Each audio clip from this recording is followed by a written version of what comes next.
Okay. In the earlier class, I discussed about some questions on electromagnetic induction, alternating current, and electromagnetic waves. Already 20 questions are completed. Now let us come to the next question is, in LCR circuit, the potential difference between the terminals of the inductance is 60 volt. Potential difference between the terminals of the inductance is 60 volt. Between the terminals of the capacitor is 30 volt, and between the terminals of the resistance is 40 volt. The supply voltage will be ಅಂತ ಕೇಳಿದ್ದಾರೆ. ಅಂದರೆ ಇಲ್ಲಿ VL ಕೊಟ್ಟಿದ್ದಾರೆ. VL is equal to 60 volt. VC is equal to across the capacitance 30 volt, and VR is equal to 40 volt. ಹಾಗಿದ್ರೆ V ಎಷ್ಟು ಅಂತ ಕೇಳಿದ್ದಾರೆ. Then you know the formula in the case of LCR in series. V is equal to root of VR square plus VL minus VC whole square. ಯಾವ್ದು ದೊಡ್ಡದಿರುತ್ತೋ ಅದು ಮೊದಲು ಬರ್ಕೋಬೇಕು. Therefore, that is equal to VR is equal to 40 square plus VL minus VC 60 minus 30. ಅಲ್ಲಿಗೆ 30 square ಗೊತ್ತಾಗತ್ತಲ್ವಾ, 30 square. ಅಲ್ಲಿಗೆ that is equal to root of 1600 plus 900, that is equal to root of 2500, that is equal to 50 volt. ಅಂದರೆ ಸರ್ಕ್ಯೂಟಲ್ಲಿ ಸೋರ್ಸಿನ voltage ಎಷ್ಟಪ್ಪ ಅಂತಂದರೆ, ಕೊಟ್ಟಿರ್ತಕ್ಕಂಥ voltage ಎಷ್ಟು ಅಂದರೆ 50 ವೋಲ್ಟ್ ಆಗಿದೆ ಅನ್ನೋದನ್ನು ನಾವು ಲೆಕ್ಕ ಮಾಡ್ತೀವಿ. Yes, A C current cannot be measured by D C ammeter because A C ಕರೆಂಟನ್ನು ಡಿ ಸಿ ಮೀಟರ್ನಲ್ಲಿ ಮೆಜರ್ ಮಾಡಲ್ಲ. ಯಾಕೆ? D C ammeter will be get damage, ಹಾಳಾಗೋಗುತ್ತೆ. The average value of current for complete cycle is 0. A C changes direction, A C cannot passes through D C ammeter ಅಂತ ಇದೆ. S, ಹಾಂ, ಹಾಗಿದ್ರೆ first ಕರೆಕ್ಟಾ? ಇಲ್ಲ. ಯಾಕೆ? ಡ್ಯಾಮೇಜ್ ಆಗಲ್ಲ. ಏನಾಗುತ್ತೆ ಅಂದರೆ ಸರ್ಕ್ಯೂಟಲ್ಲಿ ಕರೆಂಟ್ ತೋರಿಸಲ್ಲ ಅಷ್ಟೇ, ಮೀಟ್ರಲ್ಲಿ ಕರೆಂಟ್ ತೋರಿಸಲ್ಲ. ಇನ್ನು average value of current for complete cycle is 0. ಹೌದು, ಇದು ನಮ್ಗೆ ಗೊತ್ತಿದೆ, ಹೌದಾ? ಮೀನ್ ವೆಲ್ ತಗೋ ಟ್ರೈ ಮಾಡ್ತೇವೆ ನಾವು to take only half cycle. ಯಾಕೆ ಅಂತ ಕ್ಲಾಸಲ್ಲಿ ಹೇಳಿದ್ದೀನಿ, ಹೌದಾ? ಹಾಫ್ ಸೈಕಲಿಗೆ ಮಾತ್ರ ತಗೊಳ್ತೀವಿ ಅದನ್ನು, mean value or average value of A C ಕರೆಂಟ್ನ. ಒಂದು ಕಂಪ್ಲೀಟ್ ಸೈಕಲ್ ತೊಗೊಂಡಾಗ ಇದು ಪಾಸಿಟಿವ್ ಹಾಫ್ ಸೈಕಲ್ಲು, ಇದು ನೆಗೆಟಿವ್ ಹಾಫ್ ಸೈಕಲ್ ಆಗಿರುತ್ತೆ. ಇಲ್ಲಿ ಎಷ್ಟು ವ್ಯಾಲ್ಯೂ ಇರುತ್ತೆ, ಇಲ್ಲೂ ಅಷ್ಟೇ ವ್ಯಾಲ್ಯೂ ಇರುತ್ತೆ. ಅವಾಗ ಎರಡು ಏನಾಗುತ್ತೆ, 0 ಆಗುತ್ತೆ. ಕ್ಯಾನ್ಸಲ್ ಆಗಿ ಏನಾಗುತ್ತೆ, 0 ಆಗುತ್ತೆ. ಅಂದಮೇಲೆ the average value of current for complete cycle is 0 ಅಂದಮೇಲೆ ಇಲ್ಲಿ ಡಿ ಸಿ ಅಮ್ಮೀಟರಲ್ಲಿ ನಮಗೆ ರೀಡಿಂಗ್ ತೋರಿಸಲ್ಲ. Therefore the answer is the average value of current for complete cycle is 0 ಅಂತ ಹೇಳ್ತೀವಿ. In an inductor of current, I waits with time. I is equal to 5 plus 16t. If the EMF induced in the inductor is 10 millivolt, what is its self inductance ಅಂತ ಕೇಳಿದ್ದಾರೆ. Yes. Mod of E is equal to L into di by dt. mod ಹಾಕಿದ್ದೀನಿ, ಅವಾಗ minus ಬರ್ಕೊಳಂಗಿಲ್ಲ. ಅರ್ಥ ಆಯ್ತಾ ಹೇಳ್ತಿರೋದು? Yes, this is 10 into 10 raised to minus 3 ಅವರೇ ಕೊಟ್ಟಿದ್ದಾರೆ milli volt ಅಂತ. ಎಲ್ ಎಲ್ಲೇ ಮಾಡಕ್ಕೆ ಹೇಳಿದಾರಲ್ವಾ? Okay, L D I by D T. D I by D T ಅಂದರೆ T divide by D T into I. Equations ಹಾಕ್ರಿ ಇಲ್ಲಿ 5 ಪ್ಲಸ್ 16t. ಅಲ್ಲಿಗೆ that is equal to L into ಇದು differentiate ಮಾಡಿದ್ರೆ ಬರುತ್ತೆ ನಮಗೆ 5 ಪ್ಲಸ್ 16t ಅಂದರೆ ಇದು ಮಾತ್ರ ಡಿಫರೆನ್ಷಿಯೇಟ್ ಆಗುತ್ತೆ, ದಟ್ ಈಸ್ 16 ಬರುತ್ತೆ. ಕರೆಕ್ಟಾ? ಕರೆಕ್ಟ್ ತಾನೆ? 16 ಬರುತ್ತೆ. ಹಾಗಿದ್ರೆ 10 into 10 raised to minus 3 ಅಂದರೆ L is equal to 10 into 10 raised to minus 3 divided by 16. This is equal to, ಈಗ ನೋಡಿ ಡಿವೈಡ್ ಮಾಡಬೇಕು. ಇದನ್ನ ಎಂತ ಹೇಳಿದೆ ನಾನು ನಿಮಗೆ, ಇದು ಕಡಿಮೆ ಇದೆ ಜಾಸ್ತಿ ಇದೆ ಮಾಡೋಕೆ ಇದನ್ನ 100 ಅಂತ ಅನ್ಕೊಳ್ರಿ. ಆಗ 16 1s 16 5s 16 5s ಎಷ್ಟಾಗತ್ತೆ? ಟೇಬಲ್ಸ್ ಬರಬೇಕು. 80 ಆಗುತ್ತೆ. 16 6 96 ಆಗುತ್ತೆ. ಅಂದರೆ ನಾವು 100 ಅಂತ ಅಂದ್ಕೊಂಡ್ರೆ ಇದು 6 ಡಿವೈಡ್ ಆಗುತ್ತೆ ಅಂತ ಅರ್ಥ. ಅಲ್ಲಿಗೆ 0.6 ಇದೆ ನೋಡ್ರಿ, 2 6 6.25 ಇಂಟು 10⁻³ ಬರುತ್ತೆ. ಪಾಯಿಂಟ್ ಶಿಫ್ಟ್ ಮಾಡಿದರೆ 6.25 ಇಂಟು 10⁻⁻4 ಬರುತ್ತೆ. ನೋಡಿ ಇಲ್ಲಿ 10⁻³ ಕೊಟ್ಟಿದ್ದಾನೆ. ನೀವೇನಾದರೂ ಡಿವೈಡ್ ಮಾಡಬೇಕಾದ್ರೆ ಮರ್ತು ಬಿಟ್ರೆ ಪಾಯಿಂಟ್ ಬದಲು ಹಿಂಗೆ ಬರ್ಕೊಂಡ್ರೆ 10⁻³ ಬರ್ಕೊಂಡ್ಬಿಡ್ತೀವಿ. ಹುಷಾರಾಗಿರಬೇಕು. The answer is 6.25 10⁻⁻4. ಇದೇ equation, in the above equation the power supplied to the inductor is t = 1 second. Power supplied. ಈಗ ಪವರ್ ಮಾಡಬೇಕಂತೆ ಇದೇ ಪ್ರಾಬ್ಲಮ್ ಅಲ್ಲಿ. Power is equal to voltage into current. ಕರೆಕ್ಟಾ? Power is equal to voltage into current. Voltage ಎಷ್ಟಿದೆ ಅಲ್ಲಿ ಮೇಲೆ ಕೊಟ್ಟಿದ್ದಾನೆ, 10 × 10⁻³ ಅದೇ ತಾನು ಇ ಎಮ್ ಎಫ್ ನಮ್ಮದು. 10 × 10⁻³ into I is equal to ಏನಿದೆ 5 + 16t ಇದೆ. ಟಿ ಈಸ್ ಈಕ್ವಲ್ ಎಷ್ಟು ಕೊಟ್ಟಿದ್ದಾರೆ ಇಲ್ಲಿ 1 ಸೆಕೆಂಡ್ ಕೊಟ್ಟಿದ್ದಾರೆ. ಅಲ್ಲಿಗೆ ಏನಾಯಿತು, ಐ ಎಷ್ಟು ಕೊಟ್ಟಿದ್ದಾಗತ್ತೆ ಅವಾಗ I is equal to 5 + 16 that is equal to 21. T is equal to 1. ಹಾಗಿದ್ರೆ 21 ಈಸ್ ಈಕ್ವಲ್ ಟು 21 ಇಂಟು 10 ಎಷ್ಟಾಗುತ್ತೆ 210 ಆಗುತ್ತೆ. 210 10⁻³ ಓಕೆನಾ. 210 - 10⁻³ ಇದೆ. ಇಲ್ಲಿ ಯಾವ ವ್ಯಾಲ್ಯೂ ಬರುತ್ತೆ ನೋಡ್ಬೇಕು ಈಗ. ಹೌದಾ? 10⁻³ ಇದೆ, 210 ಇದೆ, 1 2 3. ಅಲ್ಲಿಗೆ that is equal to 0.21 watt. ಅಂದರೆ this is the answer correct. ಇದು JEE ಈ ಥರ ಪ್ರಶ್ನೆ ಬರ್ತವೆ. 2-3 ಕ್ವಶನ್ಸನ್ನು ಒಂದಕ್ಕೆ ಸೇರಿಸ್ಬಿಟ್ಟು ಟ್ಯಾಗ್ ಮಾಡಿಕೊಡ್ತಿರ್ತಾರೆ. ಅರ್ಥಾಯ್ತಾ? ಇನ್ನು LCR circuit capacitance changes by C to 4C for the same resonant frequency the inductance should be changed from L to S2 ಅಂತ ಕೇಳ್ತಾರೆ. ಎಸ್, ಈಗ ರೆಸೊನೆಂಟ್ ಫ್ರೀಕ್ವೆನ್ಸಿ ಫಾರ್ಮುಲಾ ಏನು ನಿಮ್ಗೆ ಗೊತ್ತಿದೆ. That is F is equal to 1/2π into √LC. ಕರೆಕ್ಟಾ? ಇದು LC ಅಂತಿರುತ್ತೆ. ಈಗ C' ಏನಾಗಿದೆ, C' is equal to 4CI. ಹಾಗಾದ್ರೆ L' ಎಷ್ಟು ಅಂತ ಅವ್ರ ಪ್ರಶ್ನೆ. ಹಾಗಿದ್ರೆ F' is equal to 1/2π into √L into ಇದು 4C ಆದರೆ ಅರ್ಥ ಆಯ್ತಾ ಹೇಳ್ತಿರೋದು? ಈಗ ಇದು 4C ಆದರೆ L ಎಷ್ಟಾಗಬೇಕು? ಯಾಕೆ ಅವಾಗೇ ಮಾಡಬೇಕು, ಅದು /4 ಆಗಿರಲೇಬೇಕು. ಅವಾಗ ಈ 4 ಕ್ಯಾನ್ಸಲ್ ಆದರೆ ಮತ್ತೆ ಇದು ಈಕ್ವೇಷನ್ ಬರ್ಕೊಳ್ಳುತ್ತೆ. ರೆಸೊನೆಂಟ್ ಫ್ರೀಕ್ವೆನ್ಸಿ ಈಕ್ವೇಷನ್ ಬರ್ಕೊಳ್ಳುತ್ತೆ. ಅಂದರೆ 4C ಆದರೆ L ಏನಾಗಬೇಕಾಯ್ತು ಹಂಗಾದ್ರೆ L/4 ಆಗಬೇಕಾಯಿತು. L/4 ಆಗಬೇಕಾಯಿತು. That is the answer. L3 question ಇದು ಆಯ್ತಾ. ಕಂಪೇರಿಟಿವ್ ಪ್ರಾಬ್ಲಮ್ಸ್ ಕಂಪೇರ್ ಮಾಡ್ತಾ ಹೋಗ್ತಿದ್ದಾನೆ.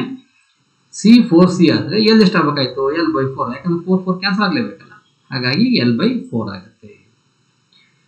Reactance of capacitance C for AC frequency 400π Hz is 25 Ω. ನೋಡಿ ಇದೇ ಚೆನ್ನಾಗಿ ಮಾಡ್ತಾರೆ ನೋಡಿ.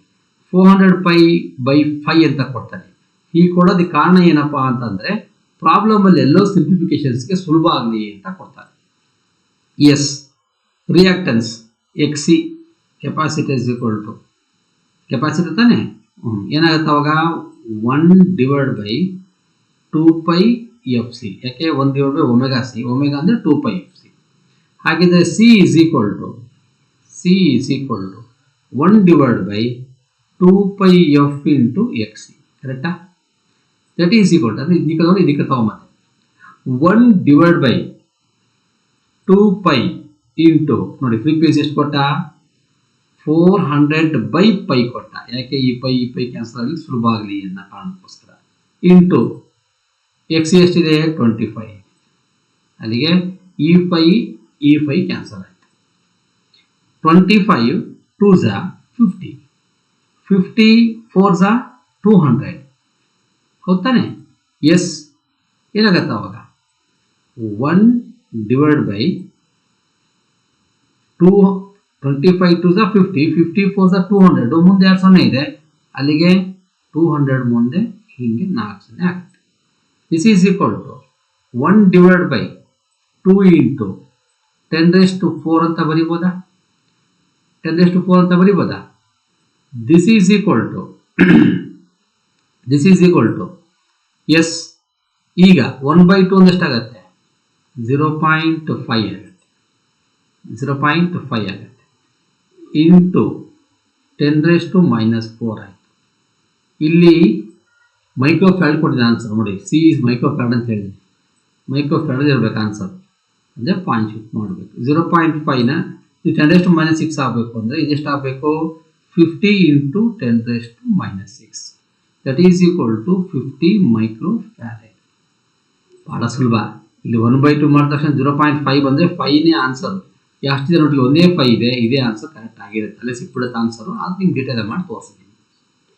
In an AC circuit, voltage applied is E is equal to I0 sin omega t. Okay, sorry. The resulting current in the circuit I is equal to I0 sin omega t minus pi/2. The power consumption circuit is given by ಏನು ಹೇಳ್ತೀರಿ ಈಗ? E is equal to I0 sin omega t, I is equal to I0 sin omega t minus pi/2. ಅಂದರೆ face ಎಷ್ಟು ಬಂತು? 90 degree ಇದೆ ಅಂತ ಅರ್ಥ. ಕರೆಕ್ಟಾ? ಪಾಠ ಮಾಡ್ಬೇಕಾದ್ರೆ ಹೇಳಿದ್ದೀನಿ, ಹಿಂದರ ಹೋಗಲಿ ಮುಂದರ ಹೋಗಲಿ, ಹೌದಾ? ಏನಾಗತ್ತೆ ಅವಾಗ? ಇಲ್ಲೇನಾಯ್ತು? Current lags the voltage by pi/2. Current lags the voltage by pi/2 ಅಂದರೆ ಇಂಡಕ್ಟನ್ಸ್. ಗೊತ್ತಾಗ್ತಲ್ಲ? Yes. Phi is equal to 0 ಬಂದರೆ cos phi is equal to cos 90. Cos 90 is equal to ಏನು? 0. ಪವರ್ ಫ್ಯಾಕ್ಟರ್ ಏನಾಯಿತು? 0 ಆಯಿತು. ಪವರ್ ಫ್ಯಾಕ್ಟರ್ 0 ಆದರೆ power ಏನಾಗಿರುತ್ತೆ? P is equal to VRMS into IRMS into cos pi. ಕರೆಕ್ಟಾ? ನಾನು ಕಾಸ್ ಪೈಗೋಸ್ಕರ ಇಡೀ ಚಾಪ್ಟರ್ ಓದಿದಂತೆ ಭಾಳ ಸಲ ಹೇಳಿ ಜ್ಞಾಪಕ ಇದೆಯಾ? ಇದು 0 ಆದರೆ ಆಟೋಮೆಟಿಕಲಿ ಪವರ್ ಏನಾಗುತ್ತೆ? 0 ಆಗುತ್ತೆ. therefore the answer is P is equal to 0. In an AC circuit, V and I are given by V is equal to 150 sin 150t volt and I is equal to 150 sin 150t plus pi/3 ampere. The power dissipated in the circuit is ಅಂತ ಕೇಳಿದ್ರು. ಸರಿ, ಈಗ ಬರೋಣ. V is equal to 150 sin omega t sin 150t ಅಂದರೆ this equation is similar to V is equal to V0 sin omega t ಅಂತ. ಅಲ್ಲಿಗೆ V0 ಎಷ್ಟಾದಂಗೆ ಆಯಿತು? 150. V0 is equal to 150. I is equal to ಇದು ಅಷ್ಟೇನೆ. I is equal to I0 sin omega t plus 5 phase difference. ಅಲ್ಲಿಗೆ I0 is equal to ಎಷ್ಟಾದಂಗೆ ಆಯಿತು? I0 is equal to 150 ಆಯಿತು. Face difference 5 is equal to ಎಷ್ಟಾಯಿತು? 5/3. 5/3 ಅಂದರೆ ಎಷ್ಟು? 60 degree. ಕರೆಕ್ಟಾ? ಹಾಗಿದ್ರೆ ಇಲ್ಲೇ ಬರ್ಕೊಂಡಿದ್ದಾರೆ formula. P average is equal to VRMS into IRMS into cos pi. ಕರೆಕ್ಟಾ? ಹಾಗೆ VRMS ಏನು ಬರೀಬೋದು? V0/√2 ಇಂಟು IRMS ಅಂದರೆ I0/√2 ಇಂಟು cos 60. ಕರೆಕ್ಟಾ? ಹಾಂ, ಇಲ್ಲಿ V0 I0 √2 ಇಂಟು ರೂಟ್ ಎಷ್ಟಾಗುತ್ತೆ? 2 ಆಗುತ್ತೆ. ಕರೆಕ್ಟಾ? V0 ಎಷ್ಟಿದೆ? 150 ಇದೆ. I0 ಎಷ್ಟಿದೆ? 150 ಇದೆ. ಕಾಸ್ 60 is equal to ಎಷ್ಟು? 1/2. ಗೊತ್ತಲ್ಲ? 1/2. This is equal to 15 15s 225 ಮುಂದೆ 2 0 divided by 4. This is equal to 4 1s 4 ಎಷ್ಟಾಗುತ್ತೆ? 4 5s 20 ಅಂದರೆ 5 ಸ್ಟಾರ್ಟ್ ಆಗಬೇಕು ಆನ್ಸರು. ಅಂದರೆ ಯಾವುದು? 5625. ಸಿಂಪಲ್. 5625 ಆಗಿತ್ತು. ಯಾಕೆ? ಇದು ಬೇರೆ ಯಾವುದು 5 ಇಲ್ಲ. ಅಕಸ್ಮಾತ್ ಇನ್ನೊಂದು 5 ಇದ್ರೆ ಮತ್ತೆ ಲೆಕ್ಕ ಪೂರ್ತಿ ಮಾಡಬೇಕಾಗಿತ್ತು. ಅಲ್ಲಿಗೆ ಆನ್ಸರ್ ಈಸ್ 5625. KCET 2011 ಕೇಳಿರ್ತಕ್ಕಂಥ ಪ್ರಶ್ನೆ. A transformer works on the principle of ಪಾಠ ಮಾಡಿದ್ದೀನಿ. Self inductance, electrical inertia, mutual inductance, magnetic effect of electric current. ಯಾವುದು? Principle of mutual induction. ಇದು ಯಾವ question? This is This is conceptual question. Yes, mutual interest principle ಮೇಲೆ ಇದು depend ಆಗಿದೆ ಅಂತ ಆಯ್ತು. ಗೊತ್ತಿಲ್ಲ, ಪಾಠ ಮಾಡ್ಬೇಕಾದ್ರೆ ಹೇಳಿದ್ದೀವಿ. ಸೆಲ್ಫ್ ರಿಲಕ್ಟೆನ್ಸ್ ಅಂದರೆ ಚೌಕು, ಜ್ಞಾಪಕ ಇದೆಯಾ? ಸೆಲ್ಫ್ ರಿಲಕ್ಟೆನ್ಸ್ ಅಂದರೆ ಚೌಕು, ಹೌದಾ? ಮ್ಯೂಚುವಲ್ ಇಂಟ್ರೆಸ್ಟ್ ಏನು? ಒಂದು ಕಾಯಿಲಲ್ಲಿ ಕರೆಂಟ್ ಪಾಸ್ ಮಾಡ್ತಾ ಕರೆಂಟನ್ನು ವೇರಿ ಮಾಡ್ತಾ ಹೋದರೆ ಸುತ್ತಲೂ ಮ್ಯಾಗ್ನೆಟಿಕ್ ಫೀಲ್ಡ್ ಚೇಂಜ್ ಆಗುತ್ತೆ. ಅದರ ಇನ್ನೊಂದು ಕಾಯಿಲ್ ಇಟ್ಟರೆ ಅದರಲ್ಲಿ induce E M F develop ಆಗುತ್ತೆ. ಆ ಪ್ರಿನ್ಸಿಪಲ್ ಮೂಲಕ ನಾವೇನು ಮಾಡ್ತೀವಿ ಅಂದರೆ ಟ್ರಾನ್ಸ್ಫಾರ್ಮರ್ನ ಕನ್ಸ್ಟ್ರಕ್ಟ್ ಮಾಡ್ಕೊಂಡಿದ್ದೀವಿ. Yes, a resistor of 500 ohm and inductance of 0.5 Henry are in series. ಅಂದರೆ ಆರ್ಎಲ್ ಸರ್ಕ್ಯೂಟ್ ಅಂತ ಕರಿತೀವಿ. ಇದರಲ್ಲಿ ಕೆಪಾಸಿಟರ್ ಇಲ್ಲ, ಬರೀ ರೆಸಿಸ್ಟೆನ್ಸ್ ಮತ್ತು ಇಂಡಕ್ಟೆನ್ಸ್ ಮಾತ್ರ ಇದೆ. R in series with an A C is given by V is equal to 100 into √2 sin 1000t. The power factor of the combination is cos phi ಎಷ್ಟು ಅಂತ ಕೇಳಿದ್ದಾರೆ. ಪವರ್ ಫ್ಯಾಕ್ಟರ್ ಅಂದರೆ cos phi. Yes, look here, R is equal to 500, inductance is 0.5 Henry. ಇಲ್ಲಿ V is equal to V0 sin omega t ಅಂದರೆ omega is equal to 1000, ಕರೆಕ್ಟಾ? omega is equal to ಎಷ್ಟು? 1000. ಹಾಗಿದ್ರೆ XL is equal to omega into L, ಕರೆಕ್ಟಾ? So omega is equal to 1000 into L is 0.5, that is equal to 500. XL 500 ಬಂತು, R 500 ಇದೆ. ಹಾಗಿದ್ರೆ ನಾವು Z is equal to root of R square plus XL square, that is equal to root of 500 square plus 500 square, ಕರೆಕ್ಟಾ? ಅಲ್ಲಿಗೆ ಏನಾಯಿತು? 500 square plus 500 square ಅಂದ್ರೆ ಎಷ್ಟಾಗುತ್ತೆ? ಎರಡು ಸೇಮ್ ಇರ್ತಾನೆ. ಇಲ್ಲಿ ಎಷ್ಟಾಗುತ್ತೆ ಅವಾಗ? 500 ಸ್ಕ್ವೇರ್ ಎಷ್ಟು ಬರುತ್ತೆ?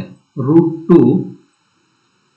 ಎರಡು ಕಾಮನ್ ತಗೊಂಡ್ಬಿಡೋಣ. ಇದರಲ್ಲೂ ಇದನ್ನು ಕಾಮನ್ ತಗೊಂಡು ಎಷ್ಟು ಬರುತ್ತೆ ಅಲ್ಲಿಗೆ? ನಮಗೆ ಬೇಡ, ನಿಮ್ಮ ಅನುಕೂಲದಂಗೆ ಮಾಡಿ. ರೂಟ್ ಆಫ್ 500 ಅಂದರೆ 25 00 4 ಪ್ಲಸ್ ನಿಮ್ಮ ಮ್ಯಾಥಮೆಟಿಕ್ಸ್ ನಿಮ್ಮ ಕೈಲಿರುತ್ತೆ, ನೀವು ಹೆಂಗೆ ಬೇಕಾದರೂ ಮಾಡ್ಬೋದು. ಇಷ್ಟು ಅಲ್ಲಿಗೆ 10 to the power of 4 common. ಅರ್ಥ ಆಯ್ತಿರೋದು? ಹಾಂ, ಅಲ್ಲಿಗೆ 25 ಇಂಟು √2 into 5 ಅಂತ ಬರೀಬೋದಾ? 10⁴ ಕಾಮನ್ ತಗೋಬೋದಾ ನಾವಿಲ್ಲಿ? ಇದೆಯಾ ವ್ಯಾಲ್ಯೂಸ್ ಇಲ್ಲಿ? ಎಸ್, ಈ ವ್ಯಾಲ್ಯೂಸ್ ಅಂತ ತಕ್ಕೊಂಡ್ರೆ, ಅಥವಾ ಇನ್ನೂ ಸಿಂಪಲ್ ಆಗಿ ಇಷ್ಟೇ ಇರಲಿ, ಬೇಕಾದ್ರೆ ಹಿಂಗೆ ಬರ್ಕೊಳ್ಳಿ, ಇಷ್ಟೇ ಇರಲಿ, ತುಂಬ ದೊಡ್ಡ ಲೆಕ್ಕ ಮಾಡೋದು ಬೇಡ.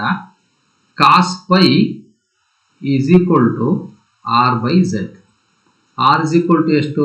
500 divide by root of 500 square plus 500 square, ಕರೆಕ್ಟಾ?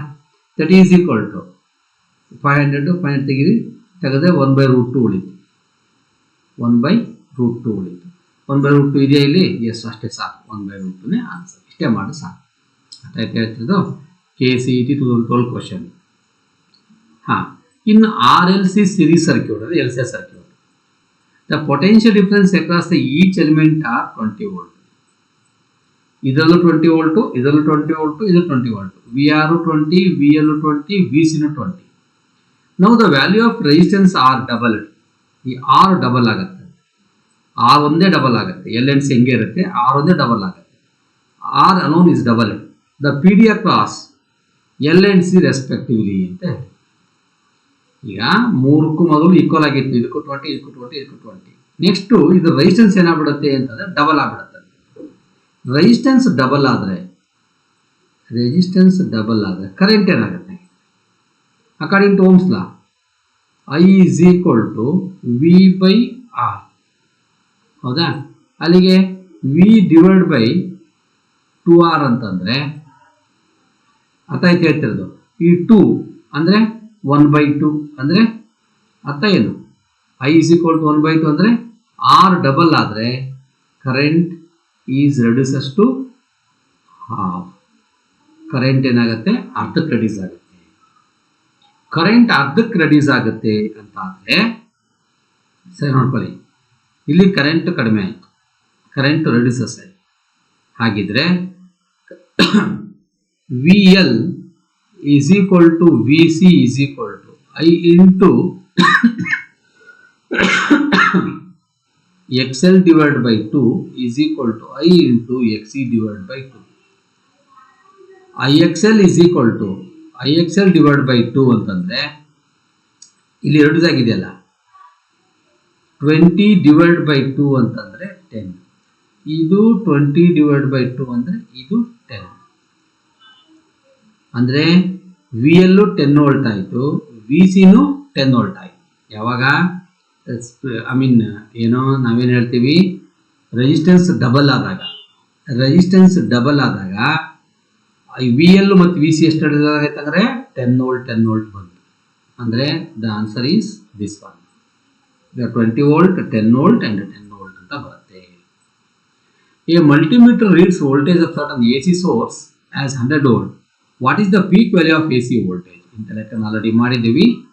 Look here, VRMS is equal to V0 by root 2. V0 is equal to root 2 into VRMS. 1.414 into 100. That is equal to 141. 141.4. 141.4. Very simple question. It's 14. Next, ಮತ್ತೊಂದು question 14. A series LCR circuit contains inductance 5 millihenry, capacitance 2 microfarad, resistance 10 ohm. If a frequency AC source is varied, what is the frequency at which maximum power is dissipated? ಅಂತ ಕೇಳಿ. Okay, ನೋಡೋಣ. ಇಲ್ಲಿ 5 millihenry ಇದೆ, 2 microfarad ಇದೆ. ಓಕೆನಾ? ಹಾಗಿದ್ರೆ look here, F is equal to 1 divided by 2 pi into root of LC. 1 divided by 2 pi ಹೆಂಗೆ ಇಟ್ಕೊಳ್ಳೋಣ, ಯಾಕಂದ್ರೆ ಪೈ ವ್ಯಾಲ್ಯೂಸ್ ಎಲ್ಲದಲ್ಲೂ ಇದೆ. ರೂಟ್ ಆಫ್ ಎಲ್ ಅಂದ್ರೆ ಎಷ್ಟಿದೆ, 5 millihenry, 5 into 10 raised to minus 3 into capacitance ಎಷ್ಟಿದೆ, 2 into 10 raised to minus 6. This is equal to 1 divided by 2 pi, 5 2s ಎಷ್ಟಾಗುತ್ತೆ, 10, 10 raised to minus 6, 10 raised to minus 3, 10 raised to minus 9. Minus 1 ತೆಗಿರಿ, 10 5 to 10 ಬರುತ್ತೆ, 10 ತಲೆಗೆ root of 10 raised to minus 8. ಅಲ್ಲಿಗೆ 1 divided by 2 pi into 10 raised to minus 4 ರೂಟ್ನ ಹೊರಗಡೆ ಬಂದರೆ, ಇದು ಮೇಲೆ ಬಂದರೆ plus 4. 1 divided by 2 pi into 10 raised to 4. ಇದನ್ನ ಹಿಂಗೆ ಬರೆಯೋಣ, 10 into 10 raised to 3 divided by 2 pi ಅಂತ ಬರೆಯೋಣ. 2 ones are 2 5s are, that is 5 into 10 raised to 3 divided by pi. ನೋಡಿ ಇಲ್ಲಿ ಇದೆಯಲ್ವಾ ಆನ್ಸರ್. ಅಂದರೆ ಇಲ್ಲಿ 5 ಇರೋದ್ರಿಂದ ನಾವು ಏನು ಮಾಡ್ಕೊಂಡ್ವಿ, ಅದನ್ನು 10 raised to 4 ಅಂತ ತೆಗೆದು ಹಿಂಗೆ ಮಾಡ್ಕೊಂಡ್ವಿ. 5 into 10 raised to 3. ಒಂದು ಸ್ವಲ್ಪ L2 ಪ್ರಾಬ್ಲಮ್ ಇದು, L1 ಪ್ರಾಬ್ಲಮ್ ಸ್ವಲ್ಪ ಲೆಂಗ್ತಿ ಆಗಿದೆ ಅಷ್ಟೇ, ಇನ್ನೇನು. This problem is L1. Next, average power dissipated in AC circuit is 2 watt, P average. If a current flowing to circuit is 2 amp, okay, impedance Z is equal to 1. Z is equal to 1. What is the power factor of AC circuit? Cos pi ಏನು ಅಂತ ಕೇಳಿದ್ದಾನೆ. Cos pi ಏನು ಅಂತ ಕೇಳಿದ್ದಾನೆ. P average ಕೊಟ್ಟಿದ್ದಾನೆ, current ಕೊಟ್ಟಿದ್ದಾನೆ. ನಮಗೆ ಗೊತ್ತಿರೋ formula ಯಾವುದು ಅಂದರೆ P is equal to VRMS into IRMS into cos pi. ಆಗ ಎಲೆಕ್ಟ್ರಿಕ್ ಕರೆಂಟ್ ಚಾಪ್ಟರ್ ಓದಿದ್ದೀವಿ ನಾವು. ಏನು ಓದಿದ್ದೀವಿ, ಪವರನ್ನು ಇನ್ನೊಂದು ಥರ ಹೇಳ್ಬೋದು, P is equal to I square R ಅಂತ ಬರ್ಕೊಂಡಿದ್ದೀವಿ, ನೆನಪಿದೆಯಾ? ಹಾಗಿದ್ರೆ ಎ ಸಿಲಿ ಏನು ಬರ್ಕೋಬೋದಾಗಿದೆ, ಇದನ್ನು I square RMS, ಇಲ್ಲಿ R ಬದಲು ಅಂತ ಹೋಗ್ಬೇಕು, Z ತಗೋಬೇಕು, ಇಂಪಡೆನ್ಸ್ ಈ chapter. P is equal to I square RMS into Z. Okay, into cos pi, into cos pi. ಹಾಗಿದ್ರೆ cos pi is equal to P divided by I square R M S into Z. P ಎಷ್ಟು 2 watt divide by current ಎಷ್ಟು 2 amp. I square ಮಾಡಿದರೆ 4 ಬರುತ್ತೆ into Z ಎಷ್ಟು 1. That is equal to 2/4 ಎಷ್ಟಾಗುತ್ತೆ 0.5 ಆಗುತ್ತೆ. 0.5 ಆಗುತ್ತೆ. The answer is 0.5. ಭಾಳ simple ಆಗಿರುತ್ತೆ, ನೋಡ್ಬೇಕಷ್ಟೇ. ಇದನ್ನು ನಾವು ಗೊತ್ತಿರಬೇಕಿದು, ಅಲ್ಲಿ ಆ ಚಾಪ್ಟರ್ ಅಂತ ಒಂದು ಸೇರಿಸ್ಕೋಬೇಕು. ಅಂದರೆ L3 ಇದ್ದಂಗೆ, L4 ಇದ್ದಂಗೆ. ಇನ್ನು LCR ಸರ್ಕ್ಯೂಟ್ ಎಟ್ ರೆಸೊನೆನ್ಸ್ ಅಂದ್ರೆ ಏನು? XL is equal to XC ಅಂತ at resonance. XL is equal to XC ಆದರೆ ದ ಇಂಪಡೆನ್ಸ್ ಈಸ್ ಮ್ಯಾಕ್ಸಿಮಮ್. ಹೌದಾ? No. XL is equal to XC ಆದರೆ Z is equal to R ಆಗುತ್ತೆ ಅಂತ ಹೇಳ್ಬಿಟ್ಟಿದ್ದೀನಿ, ಪಾಠ ಮಾಡಿದ್ದೀನಿ. The current leads the voltage by π/2. ಹೌದಾ? Z is equal to R ಆಗುತ್ತಂದ್ರೆ ರೆಸಿಸ್ಟೆನ್ಸ್ ಏನಾಗಿರುತ್ತೆ? ಇನ್ನೇ ಕ್ಲಾಸ್ ನೋಡಿದ್ದು ರೆಸಿಸ್ಟೆನ್ಸ್ ಏನಾಗಿರುತ್ತೆ? There is no phase between current and voltage. ಹೌದಾ? The current and voltage are in the phase. The current is minimum. ಇದು ಅಲ್ಲ. At resonance Z is equal to, ಯಾಕೆ Z is equal to ಹೆಂಗೆ ಬಂತು? Z is equal to root of R square plus XL minus XC whole square. ಇವೆರಡು equal ಆಗ್ಬಿಟ್ಟಾಯ್ತು, ಈ term cancel ಆಯ್ತು. Root of R square ಆಗುತ್ತೆ, root square cancel ಆಗುತ್ತೆ, Z is equal to R ಬರುತ್ತೆ. R ಬರುತ್ತಂದ್ರೆ R ಏನು? there is no, in the case of resistance, circuit only resistance, there is no phase between current and voltage. This case is 250. The average power dissipated in a pure inductor is ಬಾಯಲ್ಲಿ ಇರುತ್ತೆ. Answer 0. ಯಾಕೆ? Face difference ಎಷ್ಟಿರುತ್ತೆ inductors ಅಲ್ಲಿ? 90 degree. therefore cos 90 is equal to cos pi is equal to ಎಷ್ಟಾಗುತ್ತೆ? 0 ಆಗುತ್ತೆ. cos pi is equal to 0 ಆದರೆ p is equal to 0 ಆಗಿರಲೇಬೇಕು. Answer simple. The instantaneous voltage of a 50 Hz generator giving a peak voltage as 300 volt. The generator equation for this voltage is ಅಂತ ಕೇಳಿದೆ. Frequency 50 Hz ಅಂತೆ, peak voltage ಎಷ್ಟು 300. Okay, ನಿಮ್ಗೆ ಗೊತ್ತಿರೋ formula ಏನು? V is equal to V0 sin omega t. V0 is equal to 300 ಅಂತ ಅವರೇ ಹೇಳಿದ್ದಾರೆ. ಅಲ್ಲಿಗೆ ಆನ್ಸರ್ ಸಿಕ್ಬಿಡ್ತು, ಇಲ್ಲೇ ಇದೆ ಆನ್ಸರ್, ಮತ್ತಿನ್ನೇನು ಬೇರೆ ಆಗಲ್ಲ. ಸೈನ್ ಫ್ರೀಕ್ವೆನ್ಸಿ ಎಷ್ಟು? ಒಮೆಗಾ ಅಂದ್ರೇನು? 2πf into t. That is equal to 300 sin 2πf. f ಎಷ್ಟಿದೆ? 50 Hz ಇದೆ. ಅಲ್ಲಿಗೆ 50 2 100 π t. ಯಾವುದು? ಇಲ್ಲೇ ಸಿಕ್ಕಿದೆ ಆನ್ಸರು. ಯಾಕಂದ್ರೆ 50 ಇದೆ, ಒಂದು 6 ಇದೆ, ಒಂದು 50 ಇದೆ ಅಂತ ಅರ್ಥ. ಇದೇ ಆನ್ಸರ್ ಕರೆಕ್ಟ್ ಅಂತ ಗೊತ್ತಾಗಿರುತ್ತೆ ನಮಗೆ. ಅದು ಪೂರ್ತಿ ನೋಡಬೇಕು. V is equal to 300 sin 100 π t. 100 π t. The mean or average value of AC for complete cycle is ಗೊತ್ತಲ್ಲ 0. ಯಾಕೆಂತ ಹಿಂದಿನ ಕ್ವಶನ್ಸ್ ಅಲ್ಲಿ ಹೇಳಿದ್ದೀನಿ. Sorry, mean average value of complete cycle 0. Complete cycle ಅಲ್ವಾ? ಕಂಪ್ಲೀಟ್ ಸೈಕಲ್ ಅಂದ್ರೆ 0. ಹಾಫ್ ಸೈಕಲ್ ಅಂದ್ರೆ value ಬರುತ್ತೆ. ಏನ್ ವ್ಯಾಲ್ಯೂ ಬರುತ್ತೆ? I mean is equal to 2/π into I0. ನೆನಪಿದೆಯಲ್ಲ? ಗೊತ್ತಿರಬೇಕು. A transformer used to 100 watt 100 volt lamp from 220 volt mains. The main current is 0.5. The efficiency of the transformer, ನೀಟಾಗಿ ಕೇಳಿದ್ದಾರೆ. 100 watt ಅಂದ್ರೆ power output 100 watt. ಕರೆಕ್ಟಾ? ಹಾ, ಇಲ್ಲಿ ಇದು 110 volt ಇರೋದು input, ಇದು 220 ವೋಲ್ಟ್ ಮೇನ್ಸ್ ಇದೆ. ಅಂದರೆ Vp is equal to 220 volt. IP is equal to main current ಕೊಟ್ಟಿಲ್ಲ 0.5. ಹಾಗಿದ್ರೆ power input is equal to ಏನಾಗುತ್ತೆ? Vp into IP. ಕರೆಕ್ಟಾ? V into I. ಹೌದಾ? ಅಲ್ಲಿಗೆ 220 volt into 0.5 that is equal to 110 volt. Efficiency is equal to power output divided by power input into percentage ಅಂತ ಹೇಳ್ತೀವಿ ಯಾವಾಗಲೂ. That is equal to ಎಷ್ಟಿದೆ 100 divided by 110 into 100.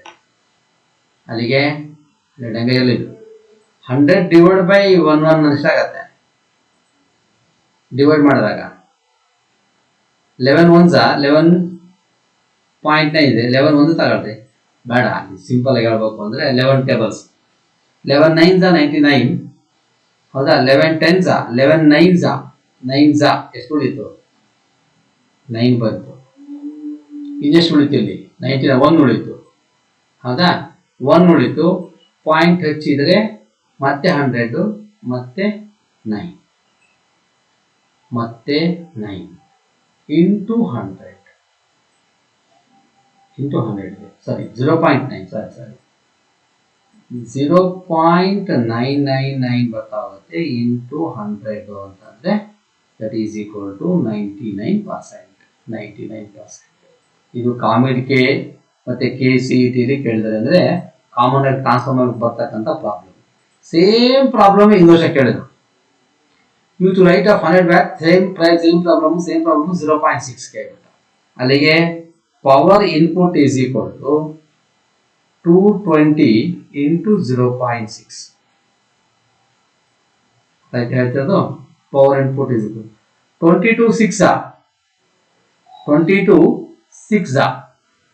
22 ಇಲ್ಲಿ ಎಷ್ಟು ಮಾಡಿದ್ವಿ ನಾವು 22 ಇಂಟು 0.5 ಮಾಡಿದ್ವಿ 110 ಬಂತು. ಈಗ 6 12 ಹತ್ತಾಯ್ತು ಹೇಳ್ತಿದ್ರು 6 12 6 2s 12 6 2s 12 12 ಪ್ಲಸ್ 132 ಬಂತು 132.0 ಬರುತ್ತೆ. ಓಕೆ 132 ಸೇಮ್ ನೀಟಾ is equal to power input divide power output divide power input into 100. Power output 100 watt divide by 100 watt divide by 132 ಹೌದಾ. ಎಷ್ಟು ಬರ್ತಾವಾಗ 100 10 13 ತರ್ಕೊಳ್ರಿ 13 ಟೇಬಲ್ಸು ಯಾವ 13 ಟೇಬಲ್ಸ್ ಎಷ್ಟು ಬರುತ್ತೆ 13 6 13 5 65 13 6 78 that is 84 13 8 ಅಂದರೆ 86%. ಹೀಗೆ ಈ ಪ್ರಾಬ್ಲಮ್ಸ್ ಅನ್ನ ನಾವು ನೋಡಬೇಕಾಗತ್ತೆ. ದಟ್ ಈಸ್ 86.2% ಅಂತ ಹೇಳಿ ನಾವೇನ್ ಮಾಡ್ತೀವಿ 86% ಬರುತ್ತೆ. ದಟ್ ಇಸ್ ಈಕ್ವಲ್ ಟು 17 13 7 ಬರುತ್ತೆ. ದಟ್ ಈಸ್ 75.5 ಬರುತ್ತೆ. That is approximately equal to 76%. Transform ಮೇಲೆ ಈ ತರವಾಗಿರ್ತಕ್ಕಂಥ ಪ್ರಶ್ನೆಗಳನ್ನ ಕೇಳ್ತಾರೆ. Okay, discuss next class.